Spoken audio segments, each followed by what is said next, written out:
Hello friends, स्वागत है आप सभी का ज्ञान स्टडी आई की यूट्यूब चैनल पे। दोस्तों, आज की इस वीडियो में रेशियो एंड प्रोपोर्शन का लेक्चर नंबर 3 हम लोग पढ़ेंगे तथा एक न्यू मेथड भी जानेंगे जिसका नाम है क्रॉस प्रोडक्ट मेथड तथा इस मेथड पे बहुत सारे क्वेश्चन का भी प्रैक्टिस करेंगे। चलिए दोस्तों, आज का वीडियो स्टार्ट करते हैं। आज का वीडियो का फर्स्ट क्वेश्चन दिया हुआ है कि 2430 रुपया को ए बी तथा सी के बीच इस प्रकार बांटा गया कि ए बी एवं सी के हिस्से में से अगर 5 रुपया, 10 रुपया एवं 15 रुपया ले ली जाए तो ए बी तथा सी के बचे हिस्से का अनुपात 3:4:5 हो जाता है। तो ए का हिस्सा क्या था? देखिए फ्रेंड्स, अगर 5 रुपया, 10 रुपया, 15 रुपया ले लिया जाता है तो ए बी का अनुपात क्या होता है? ए अनुपात बी अनुपात सी हो जाता है 3:4:5 हो जाता है। जब 5 रुपया, 10 रुपया, 15 रुपया ले ली जाती है, अगर हम 5 रुपया तो 5, 10, 15, 15, 15, 30, अगर 2430 में से अगर हम 30 घटा देंगे तो कितना आ जाएगा? ये 2400 रुपया आ जाएगा। 2400 रुपया कब आता है? इस रेशियो का मान 2400 रुपया आता है क्योंकि सब में से अगर 5 रुपया, 10 रुपया और 15 रुपया ले ली जाती है तो इसका अनुपात आता है 3:4:5। तो इसका अनुपातिक जोड़ कितना हो जाएगा? अनुपातिक योग कितना हो जाएगा? 4, 3, 7, 5, 12। अनुपात 12 का मान कितना हो जाएगा? 2400। 2400। तो अनुपात 1 का मान कितना हो गया? 200 रुपया। तो हमसे पूछ रहा है कि ए का हिस्सा क्या था, तो ए का हिस्सा कितना है? अनुपात 3 है। तो इसी तरह अनुपात 3 का मान कितना हो जाएगा? 3 × 200 बराबर 600 रुपया। लेकिन 600 रुपया कब निकला? जब इसमें से 5 रुपया ले ली जाती है उसके बाद यह रेशियो निकलता है। तो इसीलिए हम 600 में 5 रुपया जोड़ देंगे, 600 में 5 रुपया जोड़ देंगे तब इसका ए का भाग निकलेगा। चूँकि पूछ रहा है कि ए का हिस्सा क्या था, माने कि ए का पहले हिस्सा कितना था, तो ये 605 रुपया था। इस तरह से इसका 605 रुपया, ए ऑप्शन इसका बिल्कुल ही राइट आंसर हो जाएगा। आशा करता हूँ कि ये क्वेश्चन आपको समझ में आ गया होगा। चलिए दोस्तों, सेकंड नंबर क्वेश्चन स्टार्ट करते हैं। सेकंड नंबर क्वेश्चन दिया हुआ है कि 3 कक्षाओं के विद्यार्थी की संख्या का अनुपात 2:3:5 है। प्रत्येक कक्षा में 40 विद्यार्थी बढ़ा दिए जाने पर यह अनुपात 4:5:7 हो जाता है। तो प्रारंभ में कुल विद्यार्थी की संख्या क्या थी? देखिए, पहले हमको दिया हुआ है 3 कक्षा है, मान लिया कि पहली कक्षा है, ये हो गया दूसरी कक्षा और यह तीसरी कक्षा है। इसमें दिया हुआ है कि विद्यार्थियों की संख्या का अनुपात दिया हुआ है 2:3:5 दिया हुआ है। अगर प्रत्येक कक्षा में 40 विद्यार्थी बढ़ा दिए जाती है, चलिए 40 विद्यार्थी को +40 लिख दिए, तो तब यह अनुपात कितना हो जाता है? यह अनुपात हो जाता है 4:5:7 हो जाता है। देखिए फ्रेंड्स, अब यहाँ पे देखेंगे कि इसका अनुपातिक अंतर कितना है। अनुपातिक अंतर अगर 2 में से 4 में से 2 घटाएंगे तो कितना आ जाएगा? 2 अंतर यहाँ पर भी है, इसमें भी 2 का अंतर है और यहाँ पर भी 2 का अंतर है। तो अनुपातिक अंतर 2 है और इसका मान कितना दिया हुआ है? 40। चूँकि 40 बढ़ाने पर यह रेशियो हो जाता है। तो अनुपात 2 का मान हो गया 40, तो अनुपात 1 का मान कितना हो जाएगा? 20 हो जाएगा। तो हमको कह रहा है कि प्रारंभ में कुल विद्यार्थी की संख्या क्या थी। पहले फ्रेंड्स, ये पहले का यही है ना, तो पहले की हमको संख्या पूछ रहा है, तो पहले का अनुपातिक योग कितना हो जाएगा? 5, 3, 8, 2, 10। तो अनुपात 10 का मान कितना हो जाएगा? 10 × 20 बराबर 200। 200 स्टूडेंटों की संख्या हो जाएगा। इस तरह से इसका ए ऑप्शन बिल्कुल ही राइट हो जाएगा। चलिए दोस्तों, थर्ड नंबर क्वेश्चन की ओर मूव करते हैं। थर्ड नंबर क्वेश्चन हमको दिया हुआ है कि किसी फन पार्क के एंट्री टिकट के मूल्य में 7:9 के अनुपात में वृद्धि हुई, जिसके कारण ग्राहकों की संख्या का अनुपात 13:11 के अनुपात में कमी आई। प्रतिदिन होने वाला नया कलेक्शन रुपया कितना होगा? मैं नया कलेक्शन का रुपया पूछ रहा है। यदि कीमत बढ़ने के पहले प्रतिदिन 2,27,500 रुपया का कलेक्शन होता था। चलिए दोस्तों, जो क्वेश्चन कर रहा है वो लिख देते हैं। कह रहा है कि मूल्यों में 7:9 के अनुपात में वृद्धि हुई। मान लिया जाए कि यह पहले का था, ये पहले है और अब माने कि अभी प्रेजेंट का, इसका अनुपात निकालते हैं। कह रहा है कि इसके एंट्री के मूल्य में, टिकट के एंट्री मूल्य में, तो माने कि मूल्य का अनुपात, पहले मूल्य का अनुपात दिया हुआ है 7 से हो जाता है 9 हो जाता है, माने कि इसका मूल्य में बढ़ोतरी हो जाता है, माने बढ़ जाता है, जिसके कारण ग्राहक में, देखिए फ्रेंड्स, अगर मूल्य में वृद्धि होगा तो स्वाभाविक बात है कि डिमांड इसका कम हो जाएगा, देखने वाली आदमी की संख्या कमी हो जाएगी। तो संख्या क्या है? संख्या के अनुपात में देखिए क्या होता है, संख्या के अनुपात में होता है 13 से 11 हो जाता है, माना कि पहले 13 था तो अब 11 हो गया है। देखिए फ्रेंड्स, अगर मूल्य में अगर संख्या से गुना करेंगे, मूल्य में अगर संख्या से गुना करेंगे तो टोटल अमाउंट निकलेगा कि प्रतिदिन कितना रुपया का बिक्री होता था, ये निकल जाएगा। तो इसका निकालते हैं, टोटल रुपया का वैल्यू, रुपया का अनुपात निकालते हैं। 13 सत्ते 91, 91 अनुपात 11,999। देखिए इसका रेशियो हो गया 91 से 99 हो जाता है, माने कि वृद्धि हुई है। और हमको कह दिया है कि यह कीमत बढ़ने के पहले प्रतिदिन 2,27,500 रुपया का कलेक्शन होता था, माने कि पहले इतना इतना कलेक्शन होता था। तो अनुपात 91 का वैल्यू दिया हुआ है, अनुपात 91 का वैल्यू दिया हुआ है 2,27,500 रुपया। ठीक है, तो हमको कह रहा है कि नया कलेक्शन क्या होगा। तो नया कलेक्शन का अनुपात कितना है, 99 है। तो इसका अनुपात 1 का वैल्यू कितना आ जाएगा, अनुपात 1 का मान हो जाएगा 2,27,500 बट्टा 91। हमको पूछ रहा है कि नया कलेक्शन कितना होगा, तो 99 से गुना कर देंगे तो नया कलेक्शन का मान निकल जाएगा। तो देखिए फ्रेंड्स, यहाँ काटेंगे तो 13 से काटेंगे, 13 सत्ते 91, इसको काटेंगे 13 इकाई 13, 13 ये हो गया 9, 13 सत्ते 91, 6 बच जाएगा तो 13 पचे 65, 00। उसके बाद फिर 7 से इसको काटेंगे तो 7 से काटने पर क्या आ जाएगा, ये 7 दूनी 14, 3 7 पचे 35, ये हो जाएगा आपको 2500। अगर 2500 में 99 से गुना करेंगे तो क्या होगा, अब देखते हैं। 2500 में 99 से गुना करेंगे तो क्या होगा, 9 पचे 45 के 5 हासिल 4, 9 पचे 45 के 5 हासिल 4, 9 पचे 45, 9 दूनी 18, 45 और 18 हो जाएगा 63, 63 और 4 67 के 7 हासिल 6, 9 दूनी 18, 6 24, 24 है, ये 20 आ जाएगा। तो कितना आ जाएगा आपको, 2,47,500 रुपया, 2,47,500 रुपया कुल कलेक्शन होगा। ये कितना का लिख लेगा, बाद का, माने कि वर्तमान में इतना लिख लेगा, इतना पैसा का कलेक्शन होगा 2,47,500 रुपया। इस तरह से इसका बी ऑप्शन बिल्कुल ही राइट आंसर हो जाएगा। फ्रेंड्स, आशा करता हूँ कि क्वेश्चन आपको अच्छी तरीके से समझ में आ गया होगा, क्योंकि जो कह रहा है वो हम लिख दिए हैं। इसका आंसर आ गया 2,47,500 रुपया। चलिए दोस्तों, 4 नंबर क्वेश्चन की ओर मूव करते हैं। 4 नंबर क्वेश्चन दिया हुआ है, थोड़ा मिसप्रिंट हो गया है, 4 की जगह 5 हो गया, कोई बात नहीं है। चलिए दोस्तों, क्वेश्चन क्या दिया हुआ है। क्वेश्चन दिया हुआ है कि 2 स्टेशन के बीच प्रथम और द्वितीय श्रेणी के किराए का अनुपात 4:1 है तथा प्रथम और द्वितीय श्रेणी के सफर करने वाले यात्री की संख्या का अनुपात दिया हुआ है 1:40 है। यदि कुल किराए की वसूली 1100 रुपया है तो प्रथम श्रेणी के यात्रियों से वसूले गए किराए की रकम कितनी है। देखिए फ्रेंड्स, ये दिया हुआ है फर्स्ट क्लास और सेकेंड क्लास का अनुपात। देखिए यह है फर्स्ट क्लास और यह सेकेंड क्लास। अब इसमें कह रहा है कि किराए का अनुपात 4:1 है, माने कि किराए का अनुपात, चलिए किराया लिख दिए, किराए का अनुपात 4:1 है। ठीक है, उसके बाद कह रहा है कि प्रथम और द्वितीय श्रेणी के सफर करने वाले यात्रियों का अनुपात। देखिए अब यात्री का अनुपात क्या दिया हुआ है, यात्री का अनुपात दिया हुआ है 1:40 दिया हुआ है। देखिए फ्रेंड्स, अगर हम किराए में अगर यात्री की संख्या से गुना करेंगे तो टोटल अमाउंट निकल जाएगा, कितना रुपया कलेक्शन होता है, वसूला जाता है। तो ये इसका रेशियो कितना, 4 में 1 से गुना करेंगे तो ये हो जाएगा 4 अनुपात, और 1 में 40 से गुना करेंगे तो ये 40 हो जाएगा। इसको हम काटेंगे 4 से तो क्या आ जाएगा, 1:11 आ गया है। अब कह रहा है कि ये कितना आया कलेक्शन हो गया, टोटल कलेक्शन ये हो गया, फर्स्ट क्लास से कलेक्शन इतना 1 हुआ है और सेकेंड क्लास से कलेक्शन 11 हुआ है। तो टोटल कलेक्शन हमको दिया हुआ कितना हो जाएगा, अनुपातिक वैल्यू ये 10 होगा, 1040 सॉरी। तो ये हो जाएगा अनुपात 11 का मान कितना दिया हुआ है, अनुपात 11 का मान दिया हुआ है हमको 11,000। तो अनुपात 1 का वैल्यू कितना आ जाएगा, 1,000।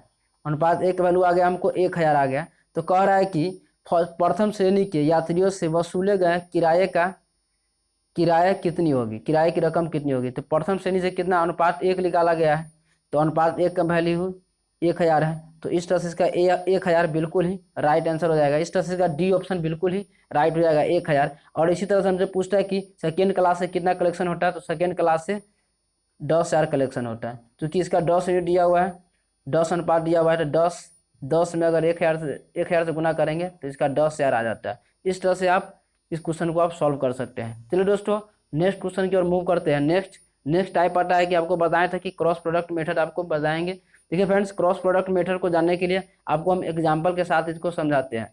देखिए क्या होता है क्रॉस प्रोडक्ट मेथड। पहले इस क्वेश्चन को आपको बेसिक प्रोसेस से सॉल्व करेंगे और बेसिक प्रोसेस से ही हम क्रॉस प्रोडक्ट मेथड को क्रिएट करेंगे, किस तरह से क्रॉस प्रोडक्ट मेथड आया है। चलिए दोस्तों इस क्वेश्चन की ओर चलते हैं। क्वेश्चन दिया हुआ है कि ए और बी की आय का अनुपात 5:3 है और उनके खर्च का अनुपात 9:5 है। यदि दोनों क्रमशः 1300 रुपया और 900 रुपया बचाते हैं तो दोनों की आय ज्ञात करें। देखिए फ्रेंड्स, सबसे पहले इसको जानने के लिए कुछ आपको थ्योरी बता रहे हैं। सबसे पहले क्या होता है, इनकम बराबर होता है माने आय बराबर होता है expenditure plus saving. Means debt हो गया कि इनकम बराबर होता है, आय बराबर होता है खर्च प्लस बचत। अगर खर्च और बचत को जोड़ेंगे, खर्च और बचत को जोड़ेंगे तो हमको इनकम आएगा। इसी तरह से अगर हमको एक्सपेंडिचर पूछे, एक्सपेंडिचर माने कि खर्च पूछे, तो अगर इनकम में से अगर हम सेविंग हटा देंगे तो हमको खर्च निकल जाएगा। अगर हमको सेविंग पूछे तो एक इनकम में से, आय में से अगर खर्च निकाल देंगे तो हमको सेविंग निकल जाएगा। फ्रेंड्स आपको ये थोड़ा समझना पड़ेगा, इसको आप ध्यान में रख लीजिएगा। चलिए दोस्तों इस क्वेश्चन पर चलते हैं। क्वेश्चन में दिया हुआ है, कह रहा है कि ए और बी की आय दिया हुआ है 5:3 दिया हुआ है। तो इसको मान लिए 5x मान लिए, ए को मान लिए 5x, इसको मान लिए 3x। हम मान सकते हैं चूंकि अनुपातिक मान दिया हुआ है। और कह रहा है कि यह दोनों 1300 रुपया और 900 रुपया पर जाता है। तो देखिए अगर इसमें से अगर हम 1300 घटा दिए और इसमें से अगर 900 घटा दिए, अगर हम इन आय में से अगर हम दोनों जो बचा रहा है उसको घटा देंगे तो किसका वैल्यू निकलेगा, खर्च का ही अनुपात निकलेगा ना, खर्च का ही वैल्यू निकलेगा ना। और खर्च का अनुपात क्या दिया हुआ है, 9/5 दिया हुआ है, 9/5 दिया हुआ है। चलिए दोस्तों अब क्रॉस मल्टीप्लाई करते हैं। आपको हम इसी प्रोसेस के बाद आपको इसी से हम क्रॉस प्रोडक्ट मेथड निकालेंगे। क्रॉस प्रोडक्ट मेथड आखिरकार आया कहाँ से। चलिए दोस्तों इसको हम क्रॉस मल्टीप्लाई करते हैं। तो ये हो जाएगा आपको 25x माइनस 13×5=6500 बराबर हो जाएगा ये 9×27x माइनस 9×8100 और 27x को इधर लाएंगे तो ये कितना हो जाएगा -2x और 6500 को उधर ले आएंगे तो 6100 में से अगर 8100 में से 6500 गया तो ये हो जाएगा आपको 1600 -1600। तो इसको माइनस प्लस हो जाएगा तो x का मान कितना आ जाएगा, x का वैल्यू आ जाएगा हमको 800 रुपया। तो कह रहा है कि दोनों की आय ज्ञात करें। तो दोनों की आय कितना, एक का था 5x, एक का था 5x, एक का इनकम होगा 5x तो 8×5 = 40, एक का हो जाएगा आपको 4000 रुपया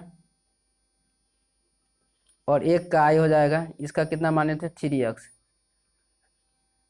तो 3x में कितना से करेंगे 800 × 3 बराबर इसका हो जाएगा 2400 रुपया। फ्रेंड्स इसका ऑप्शन मिसप्रिंट दिया गया है, इसका ऑप्शन 4000 और 2400 रुपया नहीं दिया हुआ है, ऑप्शन थोड़ा मिसप्रिंट कर दिया गया है। अब चलिए दोस्तों इसको आप क्रॉस प्रोडक्ट मेथड से कैसे बनाएंगे अब ये जानते हैं। देखिए इसका आय का इसका आय का अनुपात क्या दिया हुआ है, ए और बी के आय का अनुपात दिया हुआ है 5:3 दिया हुआ है, तो 5:3 लिख दिए। फिर इसके कह रहा है कि खर्च का अनुपात, तो खर्च का अनुपात माने कि एक्सपेंडिचर का रेशियो दिया हुआ है 9:5 दिया हुआ है, 9:5 दिया हुआ है। अब कह रहा है कि एक बजा रहा है 1300 रुपया और एक बजा रहा है 900 रुपया, 900 बजा रहा है तो प्लस हो जाए। तो देखिए अब इसको गुना करेंगे तो 50×25 और 9×27 दोनों के 25 में से अगर 27 में से 25 गया तो कितना आ जाएगा 2 यूनिट और 2 यूनिट का मान निकालेंगे। अब इसको फिर क्रॉस मल्टीप्लाई करेंगे तो ये हो जाएगा 9×9=8100 रुपया और 13×5=6500 रुपया। तो 8100 में से अगर हम 6500 घटाएंगे तो कितना आ जाएगा, 8100 में से 6500 घटाएंगे तो 1600 रुपया, 1600 रुपया आएगा 2 यूनिट का। तो 1 यूनिट का मान कितना आ जाएगा 800 रुपया, 800 रुपया। तो हमको कहा है कि दोनों की आय ज्ञात करें। तो एक का आ जाएगा 5 अनुपात दिया हुआ है, एक का आ जाएगा आपको 4000 रुपया 8×5 = 40 और एक का हो जाएगा आश्रित 2400 रुपया। देखिए अब यार देखिए अब यहाँ पे क्या किए हैं, यहाँ पर भी 50-25 किए हैं, 9×27 किए, यहाँ पर भी 25 किए हैं, 25x, यहाँ पर भी 27x। फिर उसके बाद क्या किए, यहाँ से गुना किए 9×9=8100, 13×5=6500, यहाँ पर भी 8100 और 13×5 = 6500। फ्रेंड्स देखिए इसी प्रोसेस से इसको निकाले हैं, बस आपको कैलकुलेशन नहीं करना पड़ेगा। अगर क्रॉस प्रोडक्ट मेथड से अगर इस टाइप के क्वेश्चन बनाते हैं तो आपको क्या करना पड़ेगा, उतना कैलकुलेशन नहीं करना पड़ेगा। और इस टाइप से आप, इस मेथड से आप प्रॉफिट एंड लॉस का भी बहुत सारे क्वेश्चन बना सकते हैं। फ्रेंड्स जब हम प्रॉफिट एंड लॉस पढ़ाएंगे तो आपको हम इस क्रॉस प्रोडक्ट के बारे में, क्रॉस प्रोडक्ट पर ही बहुत सारे क्वेश्चन बनाएंगे। क्रॉस प्रोडक्ट मेथड से आप बहुत सारे जो लैंडिंग कैलकुलेशन होगा उसको भी आप आसानी तरीक़ा से इसको बना सकते हैं। इसलिए क्रॉस प्रोडक्ट मेथड थोड़ा इजी मेथड है, आता है इसी से, लेकिन इसको हम क्रॉस प्रोडक्ट मेथड को बनाएंगे इस टाइप के क्वेश्चन को। फ्रेंड्स इसका ऑप्शन में मिसप्रिंट है, ए का ऑप्शन आ जाएगा 4000, ए का हो जाएगा इनकम 4000 रुपया और बी का इनकम हो जाएगा 2400 रुपया। चलिए दोस्तों नेक्स्ट क्वेश्चन की तरफ चलते हैं। अगला क्वेश्चन दिया हुआ है कि 2 बहनें की वार्षिक आय 8:5 के अनुपात में है और वे 5:3 के अनुपात में व्यय करते हैं। यदि उसकी बचत क्रमशः 2400 रुपया तथा 2000 रुपया वार्षिक हो तो उनकी आय क्या होगा। चलिए दोस्तों जो कह रहा है वो निकाल देंगे। देखिए 2 बहन की मान लीजिए कि ए और बी बहन है, ए और बी बहन है। इसका कह रहा है कि आय का अनुपात, चलिए इनकम का अनुपात दिया हुआ है 8:5 दिया हुआ है, 8:5 लिख दिए। और उनके व्यय का अनुपात माने कि एक्सपेंडिचर का अनुपात, इसको हम ई से डिनोट किए, इसका अनुपात दिया हुआ है 5:3 दिया हुआ है, 5:3 दिया हुआ है। फिर कह रहा है कि एक बचा है 2400 रुपया, तो ए बचा रहा है 2400 रुपया और ये एक बचा रहा है 2000 रुपया। ठीक है, तो अब देखिए क्रॉस मल्टीप्लाई करेंगे, 8 × 24 = 25, तो एक यूनिट का मान कितना आ जाएगा। फिर इसको गुना करेंगे। देखिए फ्रेंड्स ये ध्यान देना है, अगर यहाँ पे साइन अगर सेम रहेगा, साइन अगर इक्वल रहेगा तो घट जाएगा, और अगर अलग अलग चिन्ह रहेगा तो जुड़ जाएगा। तो देखिए इसका आ गया 8 × 24 = 25, तो एक 25 में से अगर 24 घटाएंगे तो कितना आ जाएगा, एक यूनिट का वैल्यू कितना आ जाएगा, 5 दूनी 10, 5 दूनी 10 माने कि 10,000 रुपया, 2 से 10,000 रुपया और 24 × 72, तो 10,000 में से अगर 7200 घटाएंगे तो कितना आ जाएगा, ये हो जाएगा आपको 2800 रुपया, 2800 रुपया। एक यूनिट का वैल्यू आ गया हमको 2800 रुपया। क्योंकि यहाँ पे क्या चिन्ह अगर सेम है तो चिन्ह सेम है तो घटा दिए हैं। 10,000 में से अगर हम 7200 घटा देंगे तो 2800 रुपया। एक यूनिट का मान आ गया हमको 2800 रुपया। तो कह रहा है कि उनकी आय ज्ञात करें, तो एक की आय का अनुपात कितना है, 8 अनुपात, तो 8 यूनिट का वैल्यू कितना आ गया, 8 × 2800, ये कितना हो जाएगा आपको 28 अट्ठे कितना होता है, 28 अट्ठे हो जाएगा आपको 224 और 224 पे 2 जीरो आ जाएगा, तो इसका आ जाएगा आपको 22,400। एक आ जाएगा इनकम 22,400 और बी का इनकम पूछ रहा है, तो बी का इनकम कितना हो जाएगा, बी का इसका रेशियो कितना है, अनुपात 5 है, तो 5 × 2800 बराबर हो जाएगा आपको 28 × 5 बराबर 140 होता है, और 140 पे 2 जीरो हो जाएगा, तो इसका इनकम हो जाएगा 14,000 और एक का इनकम हो जाएगा 22,400 रुपया। इस तरह से इसका बी ऑप्शन बिल्कुल ही राइट हो जाएगा। फ्रेंड्स क्रॉस प्रोडक्ट मेथड से देखिए कितना आसानी तरीका से बन जाता है। तो दोस्तों नेक्स्ट क्वेश्चन की तरफ मूव करते हैं। नेक्स्ट क्वेश्चन दिया हुआ है कि युद्ध से पहले किसी सेना में टैंक और प्लेन का अनुपात 5:3 था। युद्ध के दौरान 1000 टैंक और 800 प्लेन नष्ट हो गए, तो टैंक तथा प्लेन का अनुपात अब 2:1 हो गया है। युद्ध के बाद टैंक की संख्या क्या होगी। देखिए जो कह रहा है युद्ध से पहले, माना कि पहले का अनुपात क्या दिया हुआ है, ये पहले है, इसमें दिया हुआ है टैंक और प्लेन का अनुपात, तो प्लेन लिख दिए। टैंक और प्लेन का अनुपात दिया हुआ है 5:3 दिया हुआ है, 5:3 दिया हुआ है।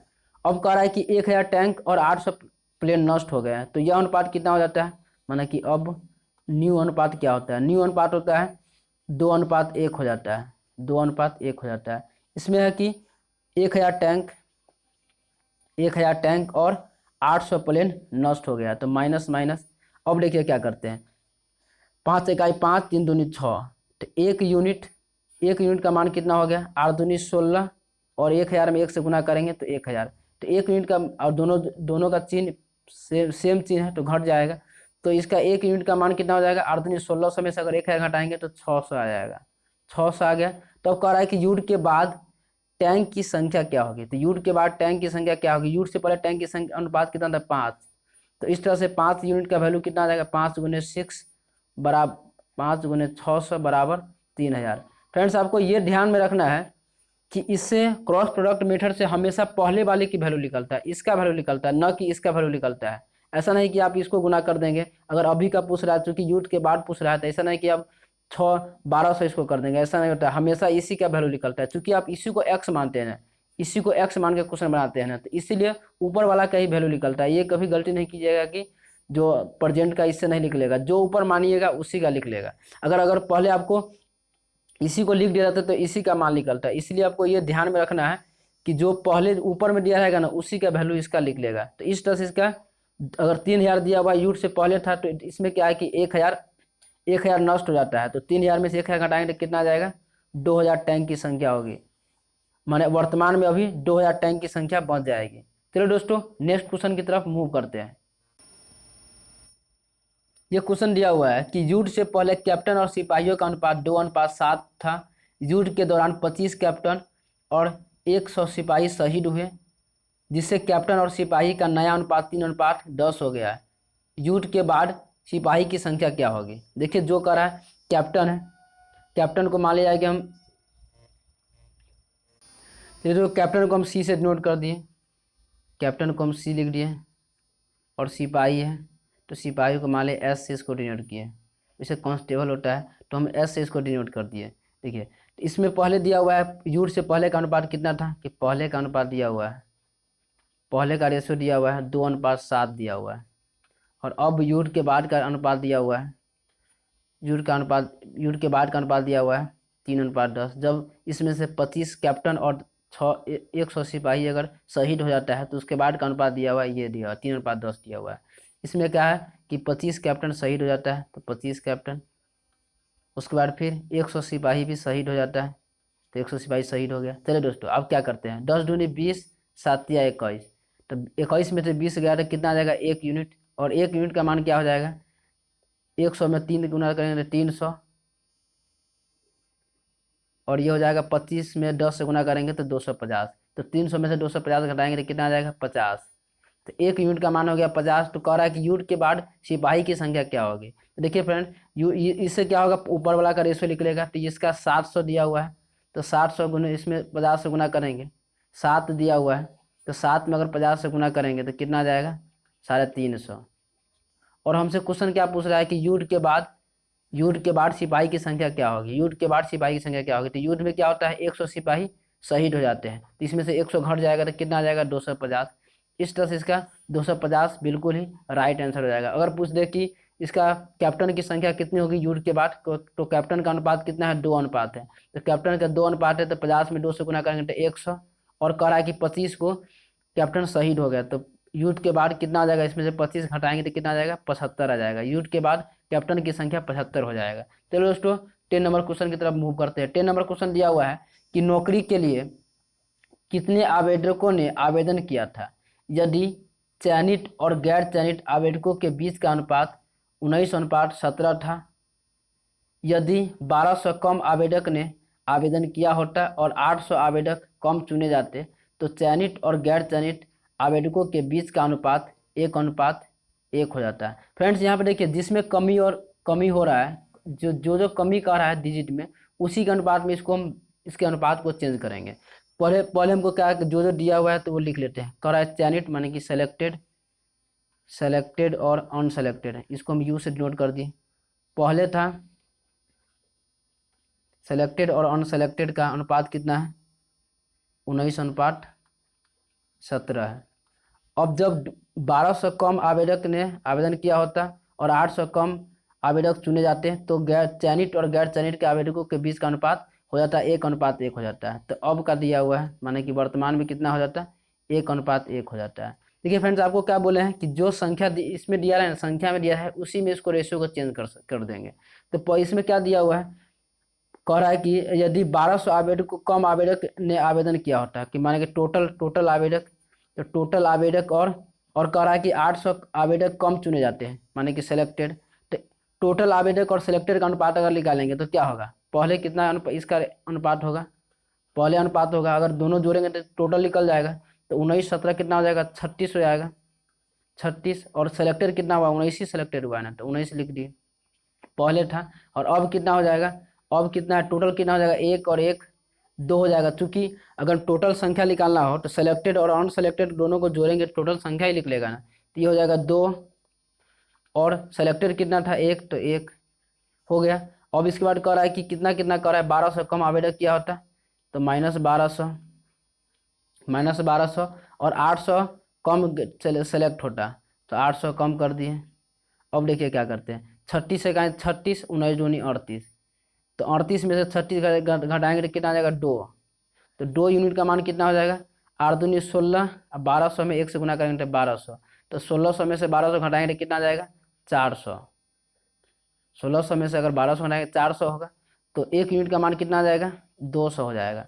तो कह रहा है हमसे, क्वेश्चन क्या पूछ रहा है कि नौकरी के लिए कितने आवेदकों ने आवेदन किया था, तो कितने टोटल आवेदक कितना किया था अनुपात 36 यूनिट किया था। तो 36, तो 1 यूनिट का मान हो गया 200, तो 36 यूनिट का मान कितना आ जाएगा 36 गुने 200 बराबर हो जाएगा 7200। 7200 स्टूडेंट ने आवेदन किया था। इस तरह से इसका बी ऑप्शन बिल्कुल ही राइट आंसर हो जाएगा 7200। चलिए दोस्तों नेक्स्ट क्वेश्चन की तरफ मूव करते हैं।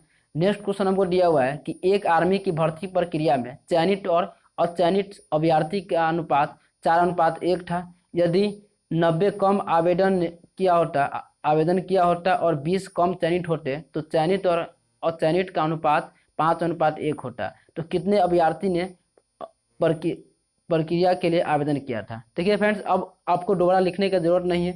जो जिसकी संख्या में कमी हो रही है उसी का डायरेक्ट अनुपात निकाल लेते हैं। तो कह रहा है कि 90 कम आवेदन किया होता। चलिए दोस्तों टोटल का अनुपात निकालते हैं। टोटल और सेलेक्टेड कह रहा है कि 20 कम चयनित होता, तो सेलेक्टेड माने एस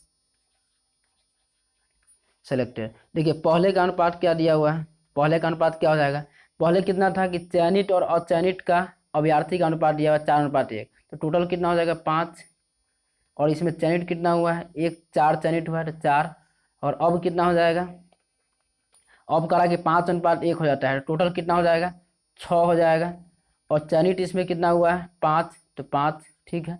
उसके बाद कह रहा है कि इसमें क्या कर रहा है कि 90 कम, तो -90, और 20 कम सेलेक्टेड होता है तो 20 कम सेलेक्टेड। अब देखिए 50, 25, 24, तो 25 में से 24 गया कितना आ जाएगा 1 यूनिट का वैल्यू कितना हो जाएगा 120, और ये हो जाएगा आपको 9×5=45, माने कि 450 में से अगर 120 घटाएंगे, 450 में से अगर हम 120 घटाएंगे तो कितना आ जाएगा 330, 033, 330 आ जाएगा। तो 1 यूनिट का वैल्यू कितना आ गया, 1 यूनिट 624, 50, 25, 1 यूनिट का वैल्यू आ गया आपको 330 आ गया है।